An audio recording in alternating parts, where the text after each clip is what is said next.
Vamos a dar inicio a nuestro CMO Talk. Avanzamos, por favor. Yo creo que María Claudia ya, obviamente estamos en crisis, pero hay que ir pensando que esto hay que llamarlo comité de oportunidades. Porque detrás de cada crisis hay múltiples oportunidades. Así es, y es parte también de lo que vamos a ver ahora. Samara, ¿damos inicio? ¿Arrancamos? ¿Pasamos? Por favor. Bueno, para recordarles a todos cuáles son nuestras reglas de juego durante la presentación, vamos a colocar nuestras cámaras y nuestros audios en off y en mute. Las preguntas y las dudas, por favor, las pueden ir escribiendo en el chat general y al final tendremos un espacio para darles respuesta. Y también al final, además de contestar las preguntas que hayan escrito en el chat, pues pueden hacer sus preguntas, observaciones y comentarios. Perfecto. Avancemos. Este es nuestro cuarto CMO Talk con dos invitados súper especiales, de verdad. Vamos a hablar sobre el liderazgo en tiempos de crisis y tenemos como nuestro primer invitado Daniel Ortiz. Quiero contarles que Daniel es nuestro vicepresidente en la comunidad de marketing. Es ingeniero industrial con posgrado de marketing estratégico. Lleva más de 16 años en roles de marketing comercial con experiencia en diferentes industrias. Daniel ha estado en aviación, telecomunicaciones, digital y consumo masivo. Actualmente se desempeña como director general de marketing y loyalty para Avianca.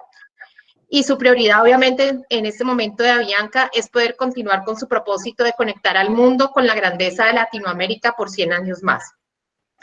Es apasionado por crear y desarrollar propuestas de valor a partir de la transformación de productos o servicios que tengan alto impacto en la calidad de la vida de las personas.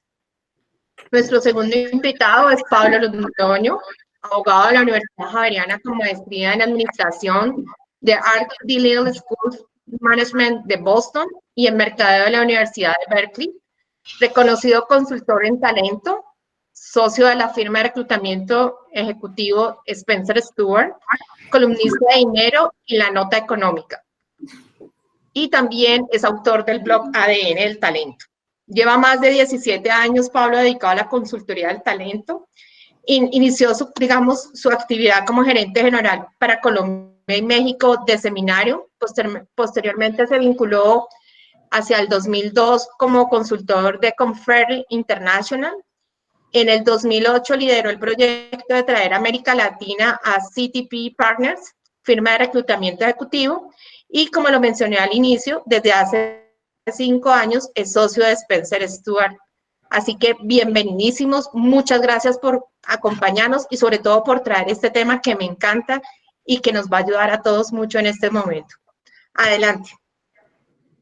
Gracias, María Carla. Le doy paso a Pablo y si quieres después comento yo.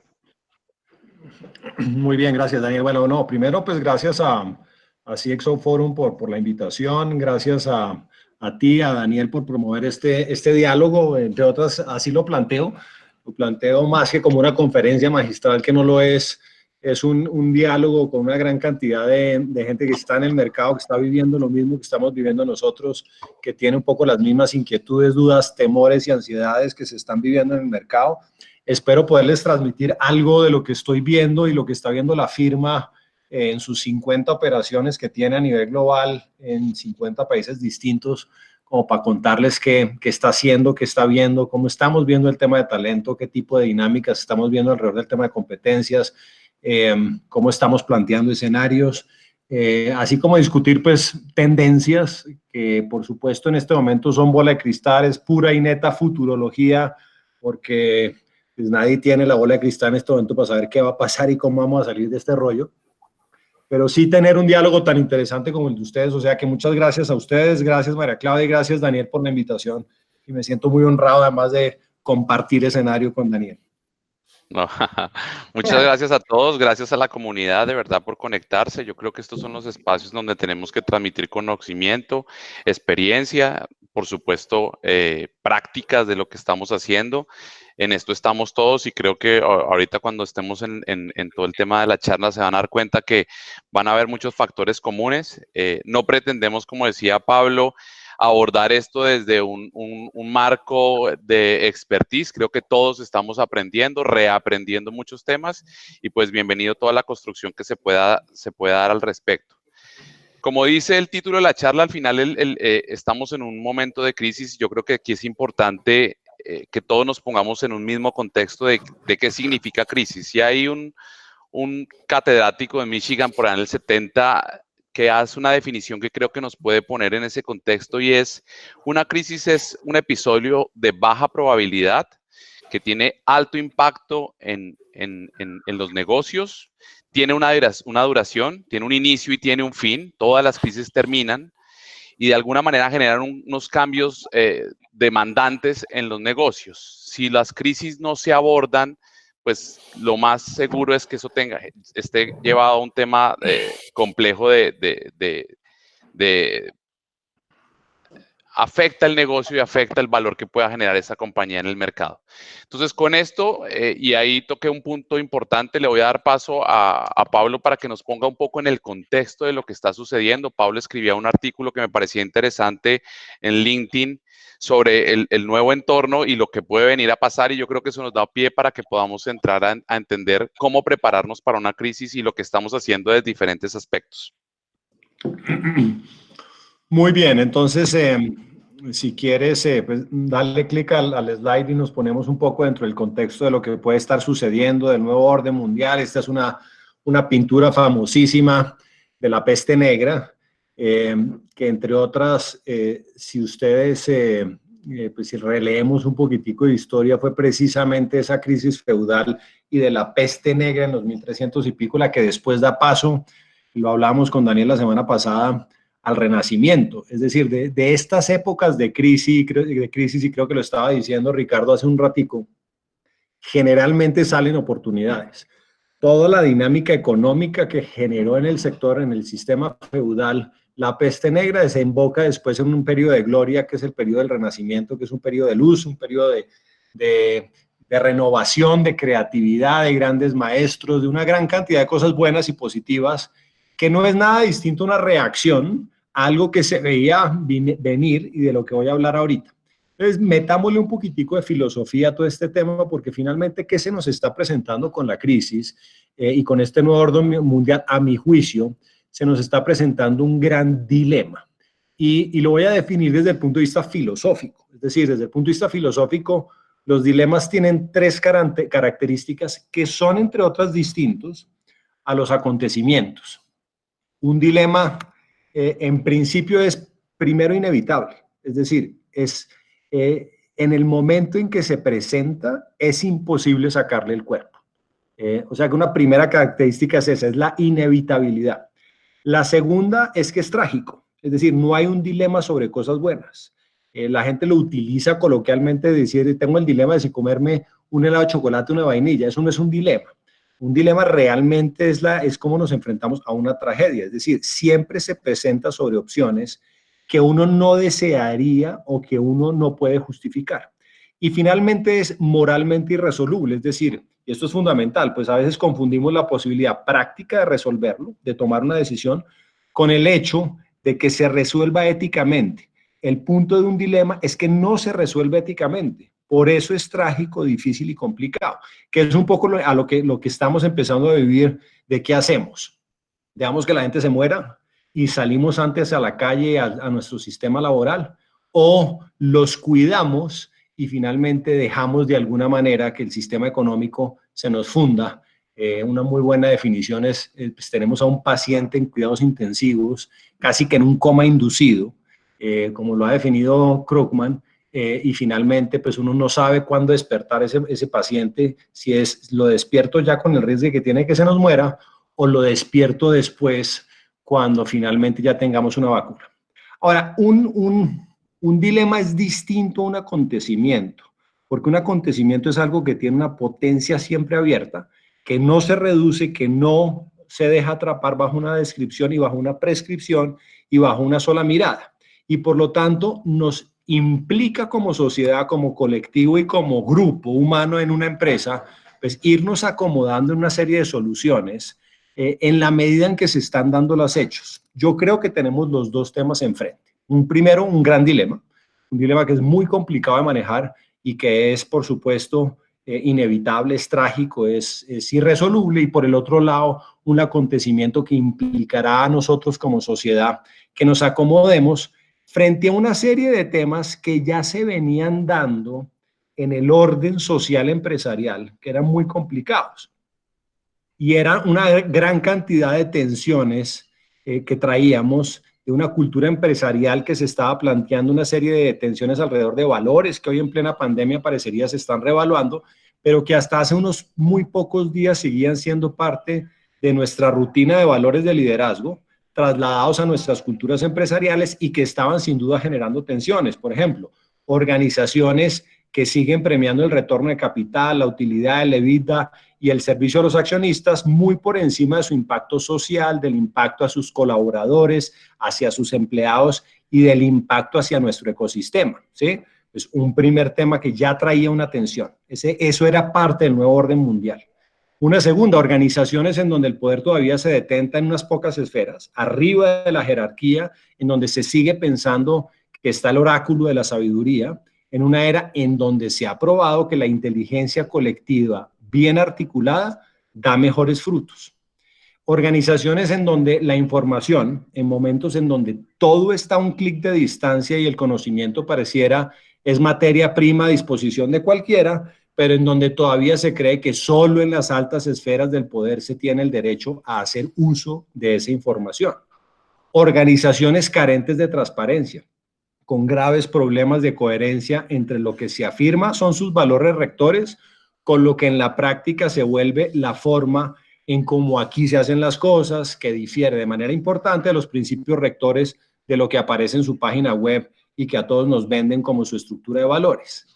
Organizaciones en donde se confía poco en el individuo, se cree que el control es parte fundamental de su modelo gerencial, se tiene todavía cargos cuyo fin primordial es la observación, el seguimiento, el control de las tareas y la rendición de cuentas como medida de cautela para hacer que las cosas pasen, en contravía de un discurso de libertad, de confianza, de autonomía, en el que en el fondo no se cree. Organizaciones con un enorme temor al cambio, con una muy poca vocación de riesgo, en donde se castiga el error, se promueve poco pensar por fuera de la caja de todo aquello que nos hizo exitosos y se va drenando la confianza propia y la creatividad, salvo cuando esta es propiciada y es generada en las altas esferas. Y finalmente, de pronto organizaciones en donde el teletrabajo, la flexibilidad, el equilibrio trabajo-hogar son prohibidas como consecuencia del punto anterior, y pues que ha hecho que pues finalmente tengamos todavía en situaciones como las nuestras que seguir manejando desplazamientos absurdos, commutings muy largos, etc. Ahora, les menciono todos estos ejemplos porque finalmente ese era el nuevo orden mundial, un orden mundial en donde se venía incluso en las altas esferas de las sociedades empezando a generarse un plan B o unas compañías tipo B, con acuerdos incluso de las grandes corporaciones de empezar a trabajar en pro de un stakeholder, ya no solamente del stockholder, es decir, del accionista, y en donde empezamos a tener una tensión muy grande, generacional, con una cantidad de millennials y de nuevas generaciones que traían una presión de nuevos valores y un estamento organizacional que se estaba defendiendo de todo este tipo de dinámicas, que son dinámicas pues muy complejas. Entonces, si ustedes me preguntan, ¿cómo resumiría yo este tema del nuevo orden mundial? Un dilema ético muy grande, producido por un acontecimiento que no sabemos todavía cómo manejar, porque la realidad es que así llevemos un mes tratando de adaptarnos a esta realidad o 6 semanas, la realidad es que todos estamos aprendiendo. Está aprendiendo el gobierno, están aprendiendo los grandes organismos, la Organización Mundial de la Salud, están aprendiendo el sector de soporte al estamento social para manejar la crisis. Pero del lado de la pandemia organizacional, veníamos con una crisis casi que parecida a esa etapa feudal prepandemia, que era una etapa de una gran tensión organizacional, porque había un turmoil de cultura interna para adaptarnos a una nueva faceta, que es una faceta que tiene que cambiar y que tenía que cambiar, y yo soy un esperanzado de que cambie y de que salgamos de la crisis un poco renovados, con ideas nuevas y con nuevos planteamientos que ojalá nos cambien un poco todo este tema. Pero como resumen y simplemente como abrebocas de la discusión, Daniel, yo creo que este es como ese marco conceptual de lo que pudiéramos llamar un nuevo orden mundial. Sí, y yo creo que sobre eso básicamente tenemos una realidad, y es que los negocios estamos y las compañías estamos en esa realidad. Entonces, desde ahí un poco lo que pretendemos hoy con la presentación, y si quieres pasa adelante el slide, yo creo que vamos a abordarlo desde 4 frentes. Uno, este contexto que tenemos donde hay varias inquietudes desde el punto de vista talento, desde el punto de vista organización, y otro desde nosotros, desde el punto de vista como responsables de áreas de marketing, responsables de áreas de tecnología financiera, cómo nos enfrentamos a este proceso. He tenido la oportunidad de hablar con varios y nos hemos encontrado con que hay muchas preguntas que aún no están resueltas. Y les doy ejemplos de un sector como telecomunicaciones. Cuando llegan estas crisis que son externas, generalmente nosotros estamos acostumbrados a desenvolvernos en papeles, en crisis internas que tiene el negocio y que puede ser de adentro hacia afuera la forma en resolverlo. Pero cuando llegan estas crisis que son externas, unos crecen y otros tienen un problema gigante. Entonces, cuando venían, por ejemplo, vienen terremotos, el ARPU de la voz en la telco generalmente viene cayendo porque la banda ancha o la data ha sido quien ha tomado el protagonismo, pero cuando vienen terremotos, situaciones de esta, inmediatamente se ven picos de tendencias que logran generar un incremento en los ingresos, y eso pues hay que tenerlo y saberlo capitalizar. Ahí es muy importante prepararse para estos procesos, y yo creo que los que están logrando hacer la diferencia en este momento es quienes entran a un momento de antes de crisis y logran identificar cómo abordar una crisis. Y aquí básicamente la teoría lo que le dice a uno es, tiene que ir, en un mundo globalizado puede ir a mirar diferentes tendencias, usted puede ir a ver una cantidad de información que está saliendo. Aquí es muy importante que todos los líderes filtren la información que está saliendo, que cada quien lo tome para su negocio y entienda las fuentes de información, porque es muy fácil que haya especulación y que de alguna manera uno aborde el creer que vive una crisis de una manera diferente basado en un argumento posiblemente no real. Entonces hay que ver las tendencias, y ahorita más adelante vamos a ver unos ejemplos desde el punto de vista de aviación, pero hay que ver las tendencias, hay que ver lo que está pasando en el mundo, y eso nos va a ir dejando de alguna manera prever cuándo va a llegar a mercados como Latinoamérica. Lo segundo es generar diferentes escenarios, y yo creo que aquí parte de lo que es relevante para compañías como Avianca y para compañías que son relevantes es que uno tiene que en la parte de escenarios identificar y mapear muchos riesgos, y aquí es en un tema de visualizar la crisis, es establecer cuál va a ser la misión crítica a resolver en el proceso de los escenarios. Pareciera ilógico, pero cuando se está aproximando una crisis, lo que hace normalmente es la agenda sigue ocupada, hay otras prioridades, se sigue trabajando en el business as usual, y definitivamente lo que hay que hacer es un stop a eso, hay que detener el momento, hay que ponerle cuidado y hay que empezar a crear. Los escenarios puede que no se utilicen, pero le permite a uno imaginar, le permite a uno identificar riesgos, le permite a uno estar preparado en caso de que pasa cualquier acontecimiento. Si no hay escenarios, lo que va a haber y lo que va a pasar son respuestas que pueden generar traumatismo dentro de la operación. Tercero, agilidad. Claramente lo estamos viviendo ahorita. Llevamos más de nosotros en nuestra compañía, por lo menos nuestro CEO, Anko, nos estaba comentando en un encuentro con toda la compañía más o menos hacia febrero, que ya estábamos previendo que había un impacto gigante, y nos lo decía, me acuerdo todavía la frase, él decía, tiendo a ver el vaso medio lleno, pero lo que estamos viendo en China y en Europa está siendo complejo. Y por allá en febrero ya estaban prendiéndose y nos estaban poniendo en situación, porque las crisis de alguna manera necesitan que pongan a todos los individuos de una organización en situación. Hay que empezar a prepararse para que cada quien empiece a hacer sus escenarios.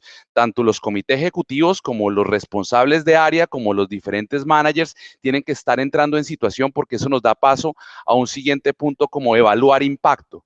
Hay muchos proyectos que se venían ejecutando dentro de ese febrero-marzo que de alguna manera tenían que ponerse on hold, que tenían que entrar a evaluarse en términos de liquidez. Hay gente que en esta crisis que no afrontó, que no la vio, que no le puso cuidado a la tendencia, la cogió sin caja, la cogió sin préstamo, la cogió muy golpeada y claramente hay otra gente que logró anticipar de alguna manera algunos escenarios que lo iban a dar algo de liquidez o alcanzó a detener ciertas inversiones. Lo siguiente es una comunicación asertiva. Y aquí yo creo que cuando va entrando uno en el momento de crisis, tiene que empezar a ser muy claro con los equipos y tiene que haber conversaciones en doble vía, en comunicación cruzada, en validación. Me pasaba y lo conversaba con mi jefe en algún momento, con Silvia, recibía instrucciones y muchas veces en el día a día, pues esas instrucciones uno las va ejecutando a medida que va pasando. En momentos de crisis uno tiene que validar absolutamente todo, porque una equivocación cuando está entrando en la crisis puede hacer que tenga un impacto en términos de caja o en términos de desarrollo o en términos de la conclusión o la consecuencia que va a generar esa actividad. Y por último, obviamente hay que escoger el equipo. Esto es como cuando uno entra en un Survivor. Es importante y no todos tienen el skill, y no todos tenemos la capacidad para poder afrontar una crisis. Entonces aquí es importante rodearse de ese equipo con el que vamos a entrar a la jungla, con el que vamos a abordar, y ahí hay unos skills que son importantes tener para el momento de una crisis. Y yo ahí le haría la pregunta a Pablo en su experiencia, ¿cómo se activa esto que llamamos cuarto de guerra, cuarto de crisis, que está pasando en las compañías y que se viene dando de manera consistente? ¿Qué debe tener ese cuarto de crisis? Está en mute. Ahora sí, ya. Bueno, no, gracias. No le voy a dedicar demasiado tiempo al tema del cuarto de crisis porque, entre otras, estos cuartos de guerra, que entre otras, pues es un arquetipo que se trae desde la época en donde Churchill, al lado del Parlamento inglés, en la parte baja del Parlamento, pues construyó con su equipo primario, pues todos los procesos que necesitaban activar para fundamentalmente salir del rollo. Y me imagino que todos en sus compañías y todos ustedes, de alguna manera, pues han seguido casi que el ABC típico de lo que se maneja en cuarto de crisis, pero les doy algunas guías generales que pudieran servir en este momento si no se han activado, pero que son finalmente importantes de tener en momentos en donde estamos metidos en el lío y en donde a diario hay que volver a repensar estos procesos y hay que volver sobre ellos. Es decir, primero, como lo decía Daniel, pues hay que montar un equipo de emergencia. Hay que crear y empoderar un equipo de crisis, es decir, un equipo multifuncional que reporta directamente al CEO y que tiene unos líderes muy fundamentalmente, muchos de ellos de finanzas y de riesgo, que son dos talentos claves, entre otros porque hay que proteger la caja y pues finalmente gran parte de estos escenarios pasan por un escenario financiero. Debe establecer un espacio virtual de reacción y crear principios y procesos que garanticen la eficiencia de esa reacción. Será un equipo encargado de hacer una evaluación temprana de los riesgos en las áreas críticas, como son empleados, salud, demanda, inventario, logística y flujo de caja. Este equipo delibera a diario, teniendo en cuenta comunicaciones internas y externas, respuestas de emergencia y reporte de indicadores críticos. Este equipo deberá crear equipos espejo por regiones, unidades de negocio y funciones. Una persona será encargada de hacer el seguimiento del crecimiento del virus mediante las medidas del gobierno, el impacto a los trabajadores y consumidores. En este tema, además, es muy importante, y volveremos sobre él ahorita, el tema de la comunicación, que tiene que ser una herramienta de liderazgo del día a día fundamental. Es decir, los empleados tenemos derecho a estar informados. Que si a diario, seguramente no, aunque evidentemente hay herramientas que nos ayudan hoy en día, pero sí necesitamos bajarle la ansiedad a todo el estamento de empleados en este momento, porque finalmente sí estamos viendo un estamento muy golpeado desde el punto de vista emocional. Estar encerrado en una casa con su familia durante 5 o 6 semanas es todo un reto, y eso que nosotros somos unos bendecidos, que tenemos unos espacios muy agradables, pues hay mucha gente que no está en ese tema. Entonces, el modelo de comunicación tiene que ser permanente. Lo segundo es que hay que priorizar al equipo, y cuando hablo del equipo no solamente es el primario, sino hay que priorizar a la gente nuestra, a nuestros empleados. No existe hoy una prioridad más importante que cuidar la salud de los empleados y sus familias. Esto implica una acción coordinada del equipo de emergencia con las autoridades locales para transmitir recomendaciones, priorizar el trabajo remoto hasta donde físicamente sea posible, garantizar todos los protocolos de seguridad y sanidad para quienes estén operando en la empresa y proveer de equipo de seguridad para quienes operen en planta y tener definido el talento de backup para las posiciones críticas en caso tal de que si alguien caiga enfermo, pues se tenga el tema de reemplazo. Y lo hablábamos esta mañana en otro Webex con la gente de FBN, Family Business Network, donde entrevisté a César Caicedo, el presidente colombiana, y hablábamos sobre, ¿ya ha caído alguien enfermo? Y sí, y cuáles son los protocolos para si alguien cae enfermo, qué se hace, cómo se comunica, cómo se maneja, pues eso tiene que estar dentro de la dinámica de crisis. El tercer elemento tal vez es revisar y ajustar el plan de producción y el manejo de inventario, obvio, y la gente que está en consumo pues lo está viviendo pues a diario. Ese es un tema súper relevante. La idea, por supuesto, es tener un plan de contingencia para asegurar la proveeduría, determinar cuáles son los eslabones débiles de la cadena de suministro y priorizarlos, y ajustar pues todo el plan de producción de acuerdo a los análisis de demanda que se tienen. Revisar el plan de logística y distribución, que puede requerir cambios drásticos, incluso pensando llegar al cliente final, como lo hemos visto en muchas de sus compañías, visibilizando aliados para hacer ajuste y actividad de proveedores logísticos con estas capacidades, y unir esfuerzos con otras empresas que nos puedan complementar. Enfocarse en el cliente, hay que activar el diálogo permanente con un cliente final y el cambio de sus hábitos de compra que se están dando, ajustando tanto el modelo de negociación con su canal y garantizando la proveeduría que implicaría ajustes al modelo de producción. Ajustar la estrategia de comunicaciones y mercadeo, enfocándose en los canales y medios digitales. Esta es una época de austeridad, el mercadeo es un mercadeo de misión crítica que tiene que ayudarnos a liberar caja. Hay que revisar que la comunicación sea sensible con el momento del consumidor, que sea empática. Es un momento de reforzar la potencia de la marca con los valores estructurales de esa marca que generen sensibilidades y empatías con el cliente. Es, por lo tanto, el mejor momento para comunicar la real importancia de que su organización le da tanto a empleados como consumidores. Y esto pues se puede además hacer de la mano de las autoridades también. Hay que cuidar la caja. A como de lugar. Un estudio de JP Morgan decía que tenemos en promedio a nivel global caja para 27 días, solo un 25% de las empresas tienen caja superior a los 65 días. O sea, el tema es súper crítico en términos de caja y por lo tanto, como esto puede ser largo, es un momento para cuidar los gastos no críticos, asegurándose de cuidar tanto la estabilidad de sus empleados mientras se pueda y de la operación. Y vendrán, por supuesto, los alivios gubernamentales que hay que saber monitorear. Y finalmente, es momento de pensar en ser parte de la solución. Hay que ser empático con los millones de personas vulnerables, organizando nuestra cadena de producción para ser parte activa y generoso de la solución. Yo diría que eso redondea en términos generales lo que es pues, un cuarto de guerra pues, con el ABC de manual, ¿sí? Muy seguramente pues ustedes lo han vivido dándole énfasis a uno u otro de estos puntos, pero si no se ha hecho, es momento fundamental de volverlo a escribir, sí, de volverlo a repensar, de tener el equipo crítico y de alinear los procesos que se están dando y se tienen que dar todos los días. Esto es de revisión además en este momento semanal, porque entre otras, largo plazo en este momento de crisis pasó a ser una semana. O sea que pues finalmente esta vaina es de revisión casi que diario.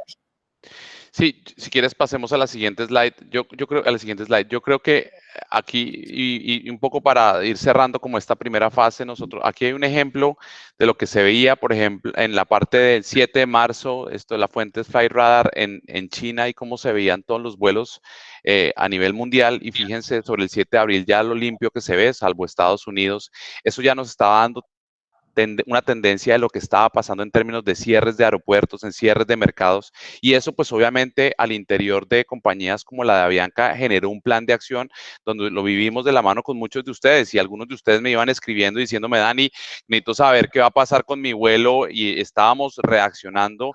Lo primero que hicimos fue dar toda una serie de permitir cambios sin penalidad para los vuelos que venían de Italia y de Asia, luego se amplió hacia Europa, luego fuimos yendo hacia Estados Estados Unidos hasta que finalmente llegamos al tema de Colombia. Esto porque al interior de la compañía pues estaba dando claramente todos los escenarios de cierres y íbamos evaluando todo lo que estaba pasando a medida que se iban dando el cierre de los gobiernos, que desafortunadamente para Bianca y para muchos de nosotros estaba dando de manera asimétrica. No era algo que fuera coordinado, orquestado, y entonces eso iba implicando que tuviéramos que reaccionar a medida que iba pasando, lo cual pues obviamente generó un impacto grandísimo en todas nuestras áreas de servicio y muchos de nuestros clientes generaban preguntas. ¿Qué había que hacer ahí? Pues obviamente todas las reducciones que necesitábamos hacer en ese momento por cada uno de los mercados, había que manejar la comunicación. Yo les hablo desde marketing, nos tocó empezar a bajar pauta en cada uno de los mercados que íbamos teniendo, nos tocó empezar a ver cuáles eran los planes de acción, qué dejábamos de hacer, parar cosas en la mitad, cambiar el discurso de la comunicación hacia el cliente externo, porque ya no podíamos seguir hablando de lo que veníamos hablando, sino teníamos que manejar 2 o 3 o 4 o 5 comunicaciones al tiempo, mientras que posiblemente Colombia se seguía operando, mercados como el de España, todo lo que estaba saliendo, pues de alguna manera tenían que tener otra comunicación. La comunicación empezó a ser transparente, nuestro presidente, el comité ejecutivo empezó a tener webinars todos los días, nos estaban informando qué era lo que estaba pasando, hacia dónde nos estábamos yendo, qué era lo que iba a suceder, y eso pues de alguna manera ayuda a que los empleados, como decía Pablo, estén mucho más tranquilos y empezáramos a entender la situación. Abrazar el error, pues en algún momento en marzo tomamos la decisión generalmente en aviación lo que se hace es que se vende la baja, pero estábamos viendo que las curvas y el ingreso no estaba llegando incluso para el summer, no, para la alta, y no estábamos viendo que de alguna manera se estuviera estimulando la demanda. Entonces dijimos, hay que salir con una promoción muy rápidamente tratando de activar el mercado, y lo que nos encontramos fue una reacción y un backfire por allá en la tercera semana de marzo, cuando ya los clientes estaban, obviamente no fue bien recibida y tuvimos que tomar la decisión de bajarla inmediatamente, porque teníamos que empezar a encontrar ese norte de hablar desde la esencia, hablar desde la marca y evitar un poco la conversación desde lo comercial. Equipos. Yo creo que la resiliencia que ha mostrado Avianca es impresionante. En el mismo momento que el comité directivo nos abre la posibilidad de entrar en licencia no remunerada, que la junta directiva abre esa opción, más de 17,000 empleados o cerca de 17,000 empleados aplicaron a la licencia no remunerada de manera voluntaria, porque veníamos entendiendo todo lo que estaba pasando dentro de la compañía, porque entendíamos que la liquidez, y nos lo habían hecho ver, la liquidez era fundamental. Entonces, los webinars de ANCO, en la medida en que iban saliendo de manera diaria, nuestro desarrollo en términos de los diferentes escenarios hizo que llegando a la última semana de marzo, la compañía estuviera totalmente involucrada e inmersa en la situación y que tuviéramos un número importante de gente que tomaba una licencia no remunerada. Y también los líderes dentro del negocio, todo el equipo, por lo menos en la parte de marketing y loyalty, tuvimos que identificar con quién íbamos a operar todo lo que era el mes de abril, que aparentemente no iba a tener ningún avión en vuelo, pero pues obviamente iba a generar una cantidad de acciones, que ahorita más adelante les contamos, que hicieron que se cambiara el negocio. Entonces había que escoger las personas correctas con las que íbamos a operar y claramente responder a esa licencia no remunerada de manera voluntaria para ayudar al negocio. Y por supuesto, pues estaban todos los cuartos de guerra o cuartos de crisis armado, el de COVID, los cuartos de guerra de comunicaciones, porque también nos dimos cuenta, y me imagino que a ustedes les pasó, que empezó a llegar una cantidad de requerimientos y de comunicación de todas las áreas, queriendo salir a comunicar, y pues nos pasaba que nos atropellábamos y queríamos sacar muchos mensajes, y ahí había obviamente que cuidar base de datos, cuidar opt-outs, cuidar que no vayan a salir mails con información que de alguna manera no fuera relevante. Y había también comunicación que era muy relevante, que estaba cambiando demasiado rápido. Entonces, yo creo que con este ejemplo dejamos ver que cuando uno está entrando a la crisis, de alguna manera, lo que hay que hacer es pues tener decisiones y empezar a avanzar, y yo creo que es un principio del probar, y se vale cometer el error, recogerlo muy rápido y actuar.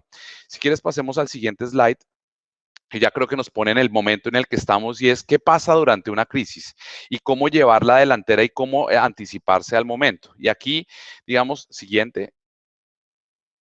Aquí básicamente lo que hay que hacer es lo que les decía, yo creo que hay que ejecutar el plan. Hay diferentes escenarios, se han mapeado todos los riesgos, pues hay que empezar por ejecutar, pero estamos en el momento de accionar. A mí me sorprende y he hablado con partners de otras industrias, me sorprende que todavía hay muchos que están esperando cómo ejecutar un plan de acción, qué hacer para abordar el proceso. Hay compañías que de manera diferente están viendo que hay líneas de producción, por ejemplo, que se están incrementando. Hablaba con Consumo Masivo y me decía, mire, nosotros teníamos un producto que no se movía y que en este momento, al dispararse, que la gente esté en casa, pues estamos reactivándolo. Y producto que teníamos en calle, nos tocó recogerlo. Claramente habíamos previsto todo el tema de inventarios, claramente teníamos lista la línea de producción y empezamos a generar ese tipo de variaciones a la propuesta de valor. Y yo creo que durante la crisis hay algo que uno tiene que revisar, es volverse a cuestionar la propuesta de valor que está llegando al mercado, que le está entregando al consumidor. ¿Cómo puedo ser relevante en este momento si de alguna manera uno o dos o tres de mis productos están cambiando? Y ahí vimos varios ejemplos en Consumo Masivo que además se conectan un poco con la comunicación de la marca genuina y con esencia. Por este ejemplo de la promoción que les contaba desde la parte comercial, obviamente lo que hicimos fue encontrarnos con Avianca, buscar el propósito de Avianca y empezar a hablar desde el essence de la marca. Ese famoso equity que a veces nos cuesta explicárselo a nuestro equipo financiero y que a veces no nos entiende, pues en este momento las marcas están hablando desde ahí, desde ser genuinos con el discurso, desde poder entregar su propósito de marca. Y si la marca no está hablando desde ahí, por supuesto que lo que estamos viendo es un rechazo. Bienvenidos cuando estamos en la crisis al más con menos. Aquí hay que reinventarse, aquí hay que buscar aliados, aquí hay que buscar entregar el mensaje al menor costo, aquí hay que crear orgánicamente. Sé que muchos de ustedes han hecho comunicación y empezamos a darnos cuenta que la comunicación que se empezó a armar era de manera orgánica, que no podía ser tan producida. De hecho, los consumidores empezaron a rechazar cosas demasiado producidas. Entonces, durante la crisis, lo que tengamos que transmitir, hay que transmitirlo en nuestros assets. Ahí es donde empezamos a darle valor a nuestras redes sociales, a toda esa comunidad que hemos venido construyendo, a nuestro mail, a la página web, a todas las aplicaciones. Si no nos apoyamos de esos assets y si no conectamos de esa manera con el consumidor, empezamos a perder audiencias y se hace cada vez más difícil porque de alguna manera hay unos que sí, que posiblemente tengan la posibilidad de anunciar y de pagar, pero hay otros que no. Y es el caso, por lo menos, en la industria en la que me encuentro. La aviación está muy complicada y de pretender decir ahorita que vamos a hacer una campaña, pues no tiene sentido. Aquí hay un punto relevante y es todo lo que implica en este momento el liderazgo con competencias. Y yo creo que durante la crisis, si antes de la crisis había que estar en situación, aquí hay que entender que hay que tener disponibilidad 24/7 y que hay que estar comunicando y hay que tener mantenido en Get Engage a los equipos, porque se generan muchos interrogantes, porque la gente se desmotiva, porque incluso estamos viendo que los horarios se fragmentaron. Entonces empezamos a trabajar desde las 6 de la mañana hasta las 10 de la noche. Entonces no hay espacios de almuerzo. Y creo que hay que empezar a poner esos límites porque claramente todos estamos en una convivencia de resolver el negocio, pero también de resolver lo que está pasando en la familia, lo que está pasando con nuestros hijos. Entonces hay que empezar a establecer esos lineamientos y empezar a acompañar pues el proceso durante la crisis. Y un punto muy importante que me gustaría dejar acá es, hay que tener mucho cuidado con las emociones en este proceso, donde transmitamos pánico, donde todo cuenta, el mensaje corporal cuenta, el discurso cuenta. Entonces, los equipos lo sienten, lo resienten. Y en este momento, cualquier mensaje mal dado puede generar un efecto negativo o contrario a lo que piensas hacer. Entonces, si no tienes nada que decir, es mejor evitar o es mejor tener muy claro y preparado lo que se quiere decir. Esta frase de Einstein me encanta y es: en tiempos de crisis solo la imaginación es más importante que el conocimiento. La crisis tiene algo y es que generalmente no hay demasiada teoría sobre el proceso que está pasando y lo estamos viviendo. Puede que hayan existido pandemias anteriormente, pero lo que está viviendo nuestra generación, las otras generaciones no hay una expertise alrededor de, con lo cual aquí la imaginación va a ser un factor común. Y yo con esto pues le doy paso a Pablo para que nos cuente un poco de qué competencias en este momento son las que requieren los líderes para un momento como en el que nos encontramos actualmente. Muy bien. Yo aquí voy a hacer como una mezcla, Daniel, de pues, esa etapa prepandemia, precrisis, revolución organizacional o pretensión organizacional, con este momento que seguramente va a dar paso a una situación en donde yo personalmente creo que vamos a salir fortalecidos. La gente está diciendo, oye, el PIB se nos va a caer 2 puntos este año, pero seguramente habrá un rebote para el próximo año, que es un rebote muy importante. Ahora, cuando entremos a revisar qué nos va a pasar, y nos va a pasar con nuestros hijos y con nuestros nietos, y papá, cómo se vivía esa etapa de la crisis, y qué bueno salió de eso, yo le preguntaba hoy a Caicedo, pero le pregunto todos los días a mis clientes, bueno, ¿usted cree que cómo vamos a salir de este tema? ¿Será que seremos los mismos seres humanos?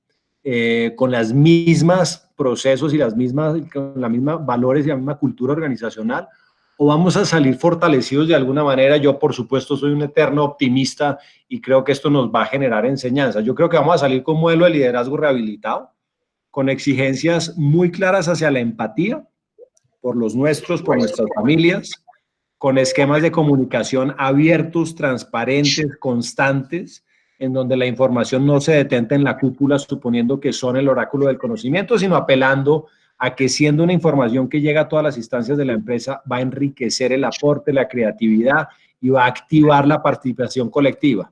Una primera, entonces, competencia, Daniel, es fundamentalmente pues todo ese tema de la empatía con los nuestros. Este es un momento en donde vos lo decías ahorita en términos de competencias blandas, ese tema de sensibilidad por los demás, porque están viviendo una situación difícil, porque se está pasando maluco, porque están angustiados si van a tener empleo o no, porque no saben qué va a pasar con la compañía, necesariamente implica una gran cantidad de empatía, de sintonía con los demás, que pues por supuesto están viviendo momentos angustiantes. Yo creo que vamos a salir con empresas con esquemas de cuidado hacia sus colaboradores fortalecidas, no solo frente al bienestar físico, sino también mental, apoyándolos en el manejo de la ansiedad, con programas hoy virtuales que se han venido generando hoy en día de mindfulness, de yoga, de meditación, de una cantidad de cosas, pero vamos a pasar a tener organizaciones mucho más empáticas con la situación de familia y con el modelo que teníamos de bienestar de los nuestros.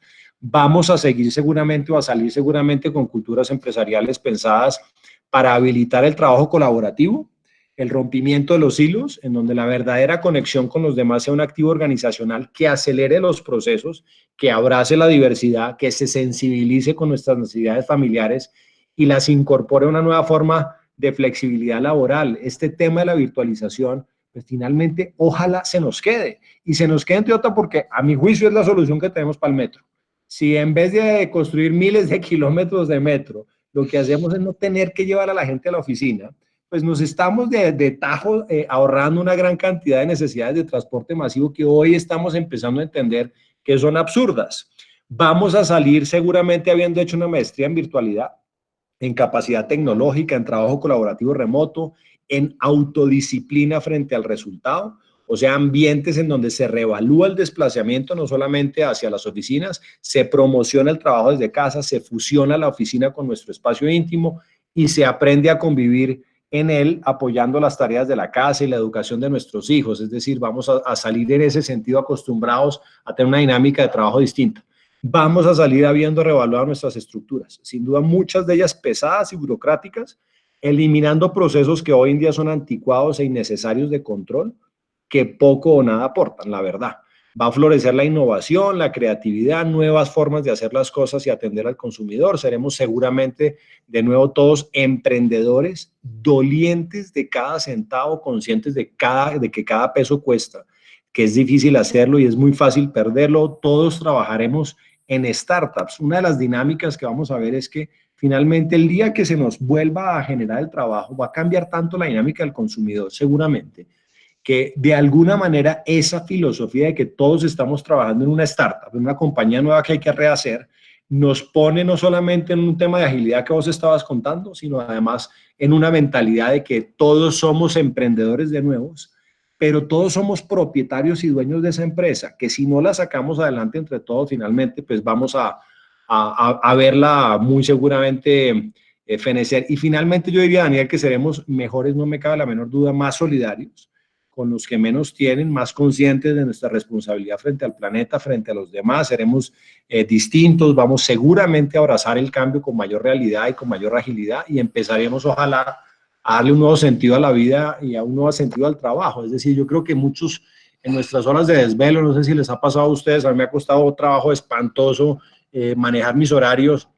A veces me veo acostándome y durmiéndome por allá a las 3 de la mañana, o sea, los horarios totalmente desbaratados, pero en esas horas de desvelo, finalmente uno dice, oye, todo esto de alguna manera va a generar un impacto y un cambio social que seamos capaces de llevar al entorno organizacional, o vamos a seguir manejando esta vaina igual como la veníamos haciendo y con las mismas competencias del pasado que por supuesto no pueden ser las mismas. Yo sí creo que estamos llamados como colectivo a reevaluar mucho el tipo de competencias que hemos venido trabajando en la organización, el tipo de estructura organizacional que teníamos, el tipo de cultura, que era la cultura que finalmente habilitaba a los ganadores de siempre, que son los ganadores clásicos, que en eso no hemos cambiado frente a nuestros papás, frente a los baby boomers, que manejaron esquemas muy parecidos desde el entorno organizacional, muy jerárquico, muy piramidal.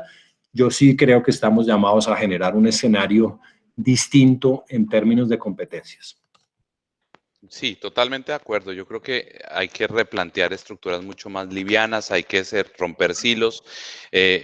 Para los que estamos en marketing, el tema de agilismo cobra una relevancia importante. Adiós a las campañas de 3 meses. Yo creo que lo que estamos viviendo, y si quieres pasemos un poco al siguiente slide, les comparto lo que hemos vivido desde el caso de Avianca, que me parece que es algo bien interesante. Aquí en este slide no quedó uno que te ha mandado, pero bueno, se los cuento.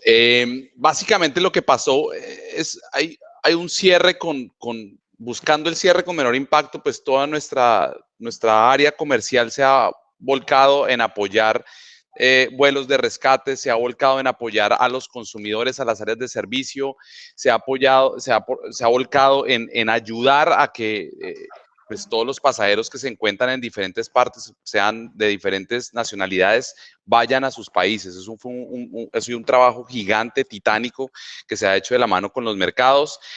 Cobró relevancia sin duda todo el tema cargo dentro de Avianca. La compañía, pues por supuesto, siguió operando todo lo que tenía que ver. La demanda obviamente es por el tema cargo relevante, tan relevante que nos implicó que aviones de pasajeros llevaran carga en sus bellies. Deprisa toma una relevancia relevante también en todo el tema de entrega de logística. Entonces, digamos que fíjense cómo se empieza a subir el volumen de unos negocios que posiblemente, pues obviamente no llegan al volumen de pasajeros, pero están ahí y empiezan a cobrar relevancia. Desde el punto de vista cliente interno, se continuaron haciendo todo lo que eran webinars. Con ANCO seguimos teniendo reuniones y con el comité ejecutivo tenemos reuniones de manera periódica. Cada 2, 3 días se está dando un informe de lo que está pasando, con una claridad y una conversación totalmente transparente de lo que saben y de lo que no. Es muy claro cuando nos dicen lo que no se está pasando, lo que no se está generando dentro del negocio, lo que no tiene respuestas. Muchas de ellas dependen, por supuesto, de temas gubernamentales. Pasó algo interesante hacia los empleados y hacia los clientes internos. Se creó los Avianca Masterclass y es pues actualización de todo lo que tiene que ver con aviación, donde todas las áreas hemos estado involucradas, contando lo que hacemos desde mantenimiento, pasando por revenue, todo lo que tiene que ver con Customer Experience, redes sociales. O sea, ha sido muy interesante el compartir conocimiento. Se han conectado más de 2.000, 3.000 personas y eso lo que ha generado también es ese compartir y esa solidaridad que es relevante dentro del negocio para mantener a la gente comprometida y mantener pues enganchado a todo el cliente interno.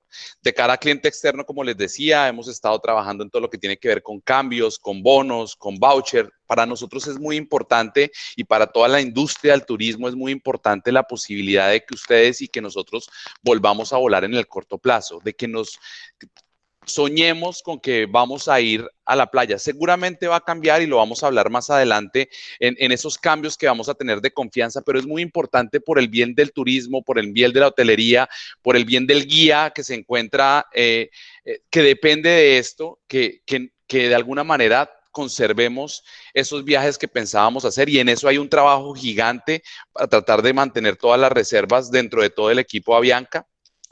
En la parte de lealtad hicimos algo que es muy relevante para el negocio y es un esfuerzo gigante también, y es poder extender los estatus de todos nuestros pasajeros, nuestros miembros Elite, hasta enero del 2022. Trabajamos en este proyecto, fue en cuestión de 3 días, 4 días que teníamos 5 escenarios, estábamos evaluando riesgos, presentamos y nos aprobaron esa extensión y ya incluso la comunicamos. Eso nos ponía pues obviamente en un tema competitivo con el mercado, pero adicionalmente mostrar la lealtad y el aprecio que tenemos por nuestra familia, por nuestros clientes y por los que han apostado por Avianca. Esperamos que esa retribución se dé en doble vía. Y por supuesto, pues una marca con propósito. Como les decía, nuestro propósito es conectar la grandeza conectar el mundo con la grandeza de Latinoamérica, y si no estábamos volando, ¿de qué forma podíamos hacerlo? Y ahí se nos ocurrió una idea que fue espectacular, y es tener todo el turismo virtual. Si ustedes entran al website de Avianca, se van a encontrar con que hay un link para ir a museos virtuales en los diferentes países. Hay un link para hablar de comida que está conectado con todos los destinos. Hay un link para hablar de todo lo que tiene que ver con flota y para presentar todo lo que está pasando alrededor de los aviones. Hay muchos geeks apasionados por la aviación.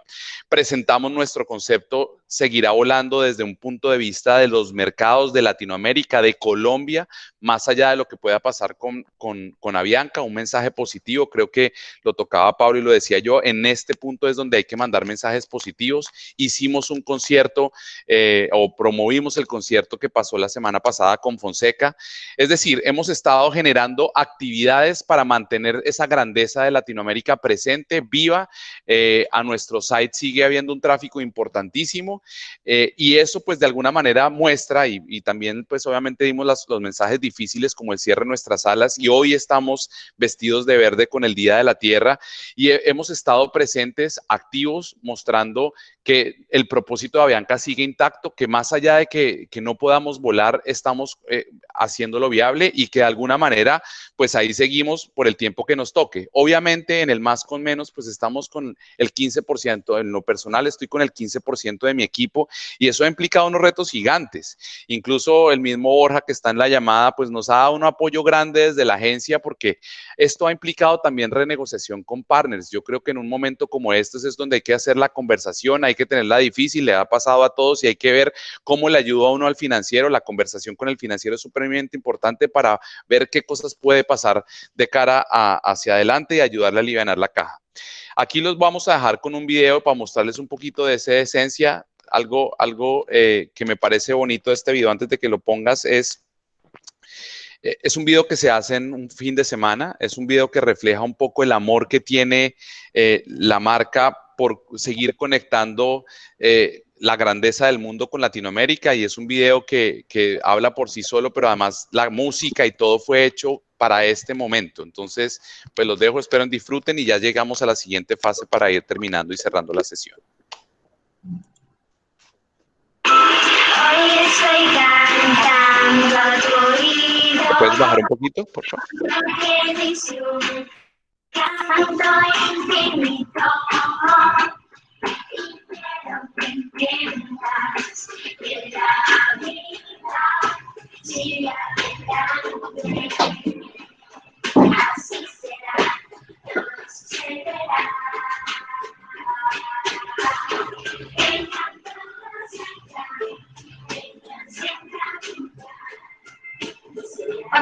Llevo varios días sin salir de mi casa. Te escribo para decir algo muy importante.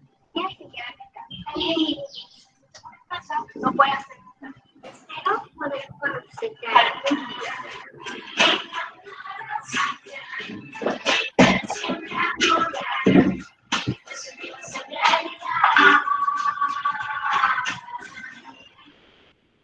Quería confirmar si todos lo vieron, porque hay personas que escribieron que no lo vieron. Sí, realmente algunos lo vimos, pero sí escribieron, Dani, que no se vio. Bien, si quieres compartir, yo te les paso el link para que lo veamos. Podemos dejarlo para más adelante. Yo les comparto el link para que podamos avanzar. Yo creo que al final lo que pretende el video, y ojalá una ilusión que tenemos, es que estos niños de España que le mandan esta carta a los niños de Latinoamérica diciendo que tienen que cuidarse, ojalá podamos hacer realidad que esos niños de España se puedan conectar con los de Latinoamérica. Y yo creo que ahí está el mensaje de fondo y de esperanza, que pronto podamos pasar y que de alguna manera esa conexión se logre dar, porque eso nos va a habilitar una cantidad de cosas. Avianca no solamente transporta pasajeros, transporta sueños, transporta talento, transporta grandeza, y desde ahí, pues obviamente todos estamos muy deseosos, esperando el momento en que se abran los cielos para poder empezar a operar. Va a ser mucho más difícil con las nuevas noticias que ha dado el gobierno en términos de que el espacio internacional está previsto para mayo 30 o posterior a mayo a abrirlo, y eso pues de alguna manera nos pone unos retos gigantes que tiene el negocio, que tiene la operación y que vamos a tener que revisar, y pues ahí están todos los equipos hablando con el gobierno en una agenda paralela. ¿Qué viene después de la crisis? Y aquí ya para ir como avanzando y cerrando, dale, siguiente slide. Pues como decía Pablo ahorita, hay un cambio total, todos los consultores coinciden que hasta el 2021 vamos a ver una estabilización. 2020 va a ser un año retante en todo lo que tiene que ver con poner las cosas en orden. Hay que reactivar todos los procesos. Tal vez si pudiera dar una recomendación, aquí no hay que ver el plan que teníamos, qué dejamos y qué quitamos. Creo que aquí hay que, desde cero, volver a armar un plan con este contexto. El consumidor nos está cambiando. Hablaba con entretenimiento, con ESPN, y la gente nos está diciendo, mire, las audiencias en términos de entretenimiento, la televisión está incrementando un 30 o un 40% los targets. Era una cosa que no nos imaginábamos que se podía dar. Obvio por la misma situación. Pero el consumidor, como decía Pablo, yo sí creo que va a tener unos cambios en consumo de medios, va a tener unos cambios en consumos de hábitos. El healthy está a flor de piel. Estamos viendo gente cocinando en sus casas, estamos viendo gente haciendo ejercicio en sus casas, estamos viendo cómo se sustituyen ciertos hábitos, y eso de alguna manera le va a impactar. En nuestra industria la confianza se va a dar por la bioseguridad.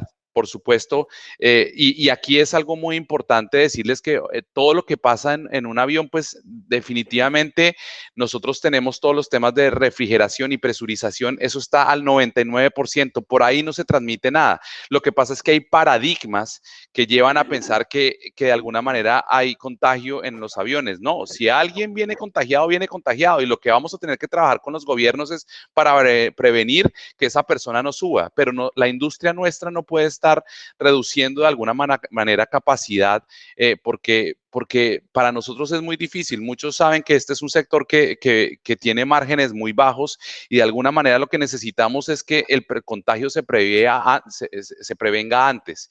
Y pues obviamente lo que mi esposa trabaja en Johnson, y lo que sabemos es que la vacuna tiene una probabilidad de que esté al menos dentro de un año o menor, pero no son tiempos cortos, y lo cual va a implicar que cambiemos ciertos protocolos y que se genere esa bioseguridad, pues a partir de la limpieza, a partir del distanciamiento, a partir de acompañar a los pasajeros, pero eso va a tener que ser de la mano de los gobiernos, porque no podemos nosotros seguir, pues no podemos con nuestro negocio subsidiar eso. Tal vez es un mensaje que vamos a tener que revisar y que hay que ver cómo se maneja de cara al futuro. Seguir en la marca va a ser clave el tema de la coherencia.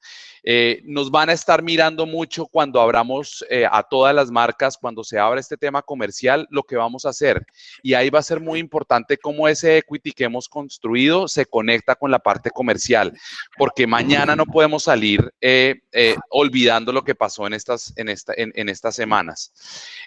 Personalización, sin duda. Si no hay segmentación, si no hay personalización, vamos a gastar dinero en muchas audiencias tratando de buscar al target, y vamos a perder pues yo siempre he tenido un cuestionamiento, y para los que están en digital, yo creo que el tema de los conversiones del 95%, los tráficos que llegan y se desperdician, creo que es una cosa que no tiene que pasar, y nosotros, por ejemplo, como marketing, tenemos que ser responsables de no estar trayendo toda esa cantidad de audiencia que no convierte, salvo que ojalá venga para un contenido, salvo que ojalá venga para hacer una conversión a nuestros canales digitales, pero creo que hay que ser responsables de no generar ese tráfico desmedido que no tiene ningún sentido, no solamente porque compre, sino porque se conecte con la marca.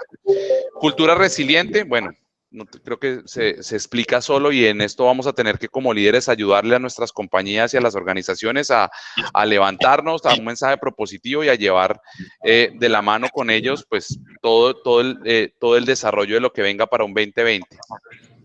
Administración de talento, por supuesto va a haber rotación, por supuesto va a pasar que nuestros equipos, y yo ya personalmente lo he vivido, he tenido 2 renuncias en el proceso, y uno dice, ¿cómo pasa esto? Pero sí, va a haber gente que van a haber perfiles que los van a estar buscando, van a haber perfiles que de alguna manera vamos a querer retener porque son relevantes para el negocio y porque no queremos que se vayan, y de alguna manera la forma que creo que se va a generar esa retención es con la confianza, con la transparencia en la comunicación y con mantener un empoderamiento que permita ese error y que se permita esa prueba y que se permita el atreverse a hacer cosas, y que de alguna manera, como decía Pablo, se sienta ese nuevo modelo startup dentro de negocios tradicionales como el mismo Avianca, que lleva 100 años operando. Creo que tenemos que hacer sentir en nuestros equipos que la innovación y que el desarrollo de nuevas ideas pueden darse. Y aquí dejo a Pablo con el último punto, que creo que es un punto relevante, y yo se lo hacía a él, y desde aquí Pablo arrancó esta charla, y es, ¿qué va a pasar con los nuevos responsables de área después de que salgamos de esto, con los chiefs que se van a dar en un futuro? ¿Con qué nos enfrentamos y qué tenemos que desarrollar? Creo que ya parte de eso lo decía usted ahorita en las competencias, pero sí me gustaría como que nos dé como una visión de lo que usted ve en términos de futuro. Muy bien, y aprovechando además que, gracias Daniel, como para cerrar, aquí hay como, este es un foro en donde hay pues mucha gente muy sensible a temas de mercadeo.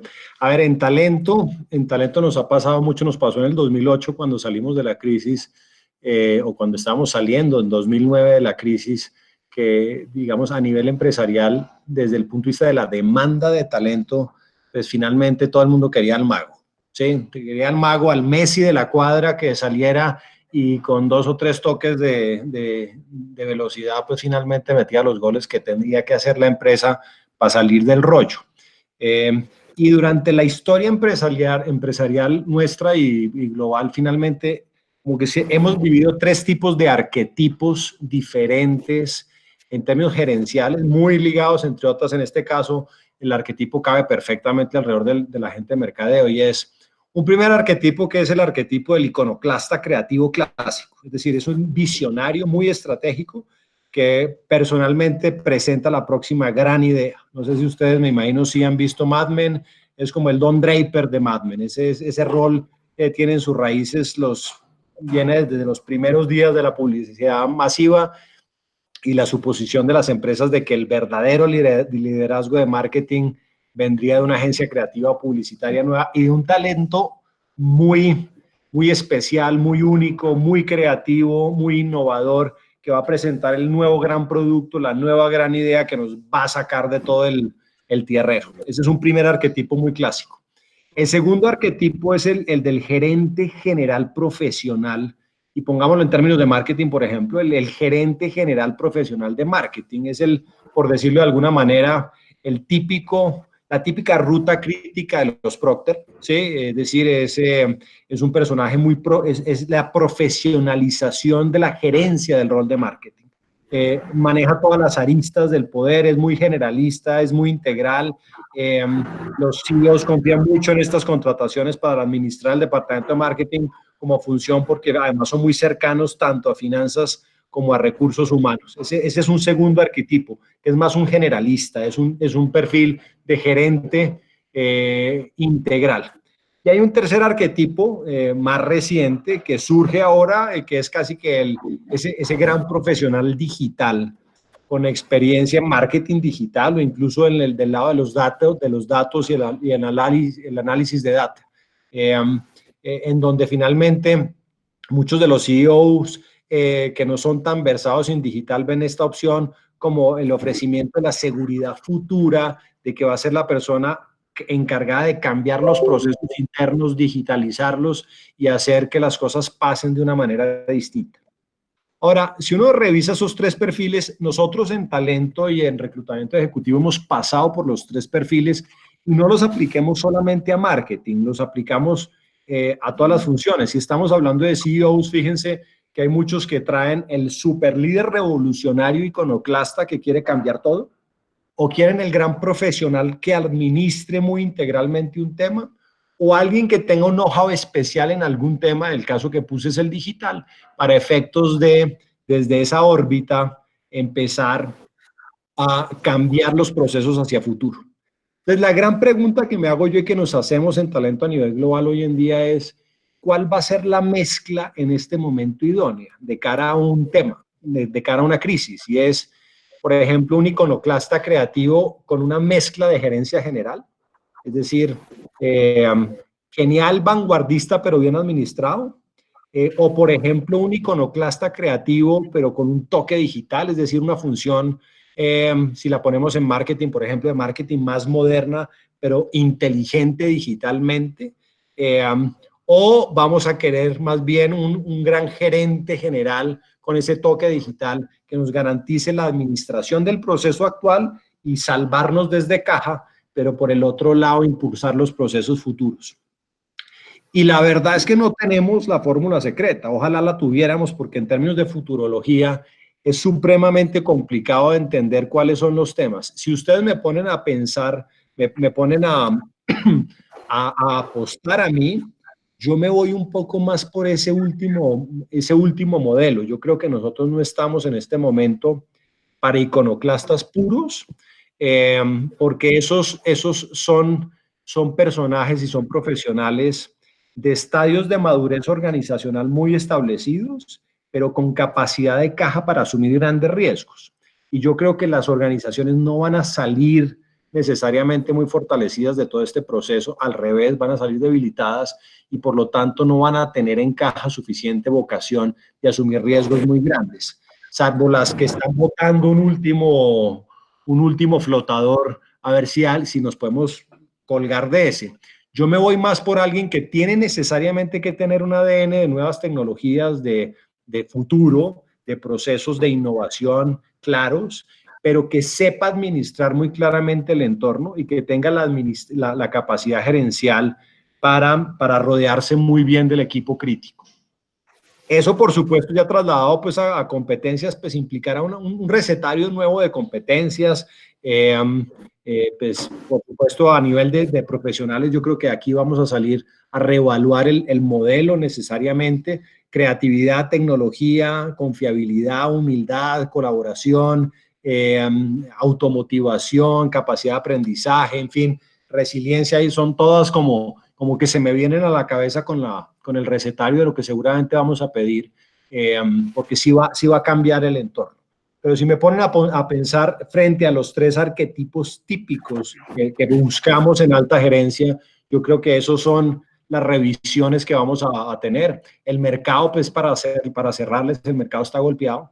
El mercado ya está tomando decisiones críticas. Hemos tenido una noticia, por ejemplo, bien interesante en términos de gente que habíamos invitado a procesos y que por lealtad, por un lado, y por medición de riesgo, quieren pensar muy bien su próximo cambio profesional. O sea, dicen, híjole, Pablo, mil gracias por la invitación, de pronto no es el momento de yo o arriesgarme por un lado o dejar embarcada mi organización que está viviendo un momento crítico. Entonces, atraer talento en este momento, salvo que sea un talento que por supuesto ya no esté en la empresa, sino que esté desempleado, pues va a ser más complicado. Las decisiones van a ser muy pausadas. Yo creo que la gente va a tratar de proteger a su gente interna y de desarrollarla en lo posible. Nos estamos volcando más a procesos de desarrollo interno, de assessment, de altos potenciales, de coaching, que a los puros y duros de reclutamiento ejecutivo, que pues por supuesto siempre en crisis se han golpeado. a pesar de que le apostamos al rebote porque sentimos que lo va a tener. Pero ahora, se seguirá mirando el talento digital por todos lados, sigue explotado, siguen pidiéndolo, ahí va a haber una dinámica muy relevante. Lo viven ustedes en marketing, en la relevancia que seguramente está teniendo el data analytics, el know-how en mercadeo digital, etcétera, los nuevos canales. Esas son condiciones que las organizaciones no tenían listas. La mayor parte de ellas no estaban todavía listas en ese escenario. Son muy pocas las que estaban maduras ahí. O sea que este es un poco como el dibujo de lo que yo veo a futuro, Daniel, como para ir cerrando y de lo que veo en términos de una futurología que, por supuesto, pues mal haría yo en saber cómo va a terminar de ser este tema. Y cierro con una pregunta que tal vez hacía Trudy, es ¿qué va a pasar con el rol de recursos humanos? Yo creo que va a ser absolutamente crítico, ¿sí? Yo creo que recursos humanos es, primero, el paño de lágrimas de una gran cantidad de gente. Segundo, es el buffer entre la gente y la alta gerencia para poderle comentar qué está pasando, para medir la tensión organizacional interna. Por supuesto, es la llamada desafortunadamente a tomar y articular y a llevar a procesos algunas decisiones muy críticas y difíciles de suspensión, de despido, etcétera. Y es, por supuesto, el brazo armado, la mano derecha del CEO para ayudarle a coordinar todos estos procesos de sanidad, de empatía con la gente que pues, van a ser muy fundamentales. Sí, yo coincido. Y creo que en Avianca lo que estamos viviendo de talento humano es en estos momentos por ejemplo, nosotros manejamos una complejidad grande con varios países, varios mercados, la licencia no remunerada, lo que tuvo que ver con suspensiones, todo lo que son, por ejemplo, el ERTE en España. O sea, talento humano está jugando un rol crítico en ver quién acompaña, quién se queda, quién sale. Es clave todo ese tema reglamentario, qué se paga, qué no se paga y adicionalmente qué visionarios van a ayudar a quedarse en el negocio, a aguantar el negocio, porque cualquier decisión que se tome aquí puede ser complicada. Yo creo que en resumen, lo que hemos dicho es, más allá de la teoría del anticipar, del accionar y reactivar, yo creo que hay que buscar el propósito. Si me preguntan a manera personal, y desde Avianca lo que uno conecta con su Biblia está en el propósito que tenga como persona, ese para qué estoy haciendo las cosas desde lo personal, que ideal esté conectado el para qué de la marca, de su negocio, con el para qué de lo que yo estoy haciendo. Sé que están conectados diferentes áreas, tecnología, talento humano, y creo que aplica para todos. El líder con propósito inspira y va a generar compromiso. Si no hay propósito, se siente, no hay engagement, y si no hay engagement, yo creo que vamos a perder mucho talento. Habían preguntas, estamos fuera de tiempo. Si quieres, pasando ya al último slide, al siguiente, no sé si contestamos alguna y pues abierto obviamente al equipo a que si tiene preguntas y los que nos pueden acompañar. Mil. Sí, es la parte final, Daniel, pero hagámoslo. Tenemos ahí, pues teníamos las preguntas de Trudy y tenemos también otra de Romina. Entonces yo creo que podemos... Sí, voy a leer la de Romina. Dice, porque Trudy parte ya la contestó Pablo, y el consumidor cambia su comportamiento y los líderes también tienen que desarrollar nuevas competencias. Eso significa que las marcas también deben reinventar sus mensajes, pero también sus KPIs. ¿Creen que ahora debemos empezar a medir más la inteligencia emocional y adaptativa de las marcas en lugar de los KPIs tradicionales? Mira, yo coincido. Yo en este momento, yo soy un marketero que mide resultados en términos obviamente, de cómo se genera el funnel desde el upper hasta el medium. Claramente mido la consideración, mido la cercanía, pero sobre todo yo creo que cuando he logrado que me pongan atención dentro de la marca, uno es cuando la amarro con el negocio. Nosotros lanzamos recientemente un tema de Branded First, que es personalización de las tallas de la S, la M y la L. Y básicamente lo que hemos logrado demostrar es que una marca que tiene equity, una marca que tiene claro su segmento, una marca que está apuntando a buscar valor, ve cómo el cliente está dispuesto a buscar ese valor en mayor, por ejemplo, en incrementar tarifa dentro de su negocio. Entonces, uno de esos KPIs que hay que amarrar es cómo conecto el equity con el negocio porque no pueden estar separados. Lo segundo, sin duda alguna, el top of heart en este momento va a ser vital. Estas marcas que fueron genuinas, estas marcas que no solamente dijeron, sino que hicieron, llevando cosas, haciendo cosas por la situación, van a tener una respuesta a los consumidores y eso hay que poderlo medir y hay que sustentárselo a los financieros. Oía un webinar recientemente con un equipo digital donde daba una recomendación me parecía vital y es en los budgets que vamos a dejar la conversación entre el financiero y el de marketing es vital que se contemple mensajes para la marca y hay que poder demostrar al interior del negocio que eso va a ayudar. Si se quedan en promociones, si nos quedamos solamente hablando de precio, la competencia ahí va a ser demasiado fuerte, va a ser desangrante y yo creo que todos vamos a necesitar EBIT al resultado. Pues no digo grandes números, pero si no hay caja, este 2020 va a ser muy difícil y lo que va a lograr eso es que tú de alguna manera muestres que la marca, que el equity te entrega valor. Y yo creo que un tercer indicador o cuarto indicador que yo utilizaría es el NPS.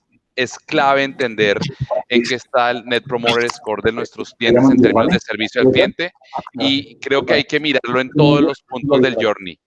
Es muy importante entender dónde se te va a caer la compra, en dónde se te va a caer en el servicio, qué pasa en el tema postventa y eso hay que atarlo sin duda a todos los indicadores de marca porque la marca va a estar presente en los diferentes puntos de contacto. Te doy otro ejemplo acá. Biosafety o bioseguridad para aviación va a ser relevante. Si tú al pasajero no le das esas garantías que tienen marcas como las que tiene Avianca en términos de limpieza, en términos de seguridad, en términos de que es una marca que se preocupa por ese cliente, eso va a repercutir directamente en tu mensaje o en lo que tengas en términos de comunicación. No sé si tenemos alguna otra pregunta ya escrita, digamos que no hay más preguntas, no sé si alguien quiere comentar algo, hacer alguna pregunta. Lo que sí veo, Pablo y Daniel, es muchas felicitaciones, la gente muy contenta, muy de verdad dando las gracias. Personalmente quiero darles las gracias a los dos. Excelente panel para todos con mucha claridad sobre el rol, sobre la interacción con la marca. Nos extendimos un poco más del tiempo que realmente nos toma este tipo de actividad, pero valió la pena porque creo que para todos genera mucho valor toda esta información. Así que de nuevo darle las gracias, sé que se tomaron el tiempo, trabajaron en esto. Muchas gracias por todo esto y sobre todo por el cariño con que nos siguen apoyando para la comunidad. Dice, estamos Trudy, no, ya creo que ya esa era la pregunta que ya había hecho Trudy.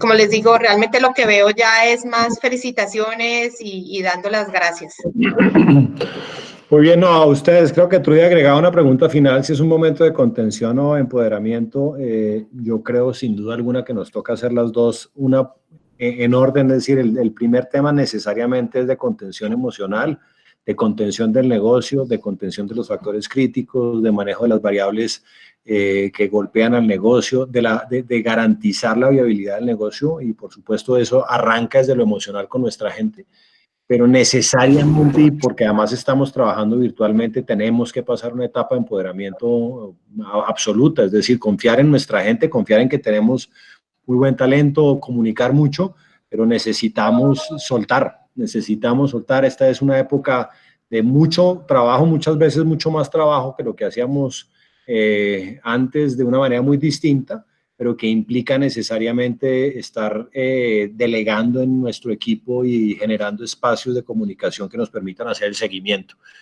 fundamental. Ojalá se quede, además, Trudy.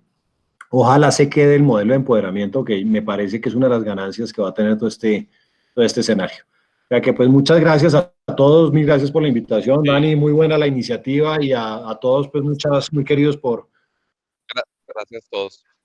Porque nos alargamos un poquito más. Gracias. Sí, muchas gracias a todos y muchas gracias a la comunidad. Un abrazo grande. Muchas gracias a ustedes y bueno, esperamos volvernos a ver pronto, que nos acompañen. Pablo, bienvenido. Dani, mil gracias, de verdad. Excelente. No, a ustedes, gracias. Un abrazo. Chao. Que sigan todos saludables. Gracias. Bueno, ok. Chao, chao. Gracias, adiós.